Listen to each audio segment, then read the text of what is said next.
Bat নিয়ে এসে গোলাপ ফুল না? ও সরি, আসলে খেয়াল করিনি এটা। থিয়েটার করেন আপনি? থিয়েটার স্কুলিং করা হয়েছে আমার লিয়াকত আলী মিন্টু স্যারের কাছে। সিনেমা একজন দেখা হয় অভিনেতা হিসেবে নিজেকে তৈরি করার জন্য আপনি কি নিয়মিত চর্চা করেন? নিয়মিত চর্চা করি। চর্চাগুলো কি কি?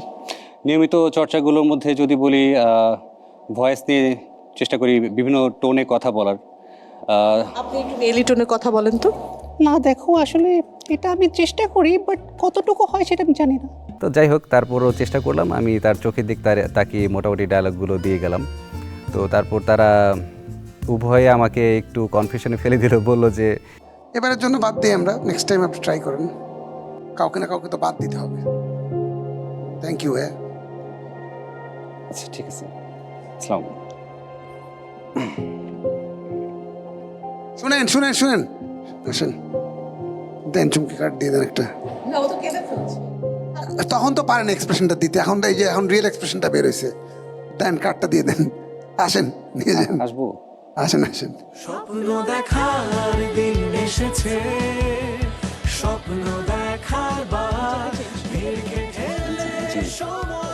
Thank you. তো এখন আমাদের এই যাত্রা তো মাত্র শুরু। এটা যদি বলি পুরো যাত্রার 20 বা 30% আমরা মাত্র আসলাম। এখন সামনে যেটা শুনছি, আমাদের মূল যে জাজেসরা তারিক আনাম স্যার, শিয়াব শাহিন স্যার, তারপর মিথিলা ম্যাম, তারা তিনজনই থাকবেন। তো এটা আরও চ্যালেঞ্জিং হবে। আমরা কিন্তু আমাদের ডেস্টিনেশনের খুব কাছে চলে এসেছি। কিন্তু না, দাঁড়াও, তুমি আমাকে কিন্তু আমার সারপ্রাইজের কথাটা এখনো বলোনি। This is very risky, but তারপরে তোমাকে বলছি আমি। এ বাবা, এটা তো দারুণ ব্যাপার। এই আমার না থাকতে পারলে খুবই ভালো হতো, কিন্তু সমস্যা হলো আমার শুটিং আছে। আমাদের প্রিয় চুমকি আপুকে আমাদের এখনই বিদায় দিতে হচ্ছে। চুমকি আপু, অনেক অনেক ধন্যবাদ আমাদেরকে সময় দেওয়ার জন্য। তোমার যাত্রা শুভ হোক, দীপ্ত স্টার হান্টের যাত্রা শুভ হোক। সামনে রেখো। ওকে চুমকি আপু, ওকে বাই, টেক কেয়ার।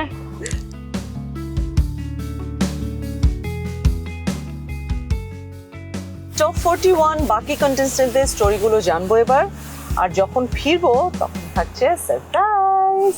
আমি ছোটোবেলা থেকে যখন স্কুলে যেতাম, আমার স্যার, আমার সহপাঠীরা সবাই আমাকে বলতো যে তুই তো হিরোর মতো দেখতে, তুই কেন সিনেমাতে যাস না, তুই কেন এখানে মিডিয়াতে কেন কাজ করিস না। আসলাম ভিতরে, সেটে আসলাম। আসার পরে দেখলাম যে পরিচিত আমি নাটকে যাদেরকে দেখতাম, চুমকি ম্যাম আছেন, আরেকজন জাজেস আছেন। আপনি কোনটা শিখে আসছেন? রাগ। সব রাগ? আপনি রাগী লোক?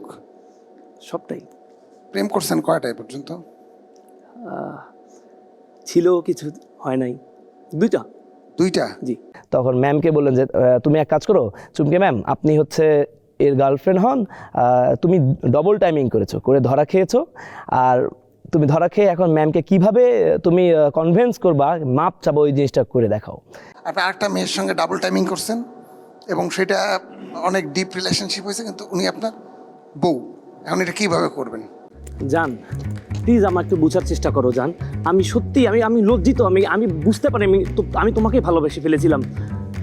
প্লিজ রাগ করো না, প্লিজ আমার কথাটা একটু শোনার বোঝার চেষ্টা করো।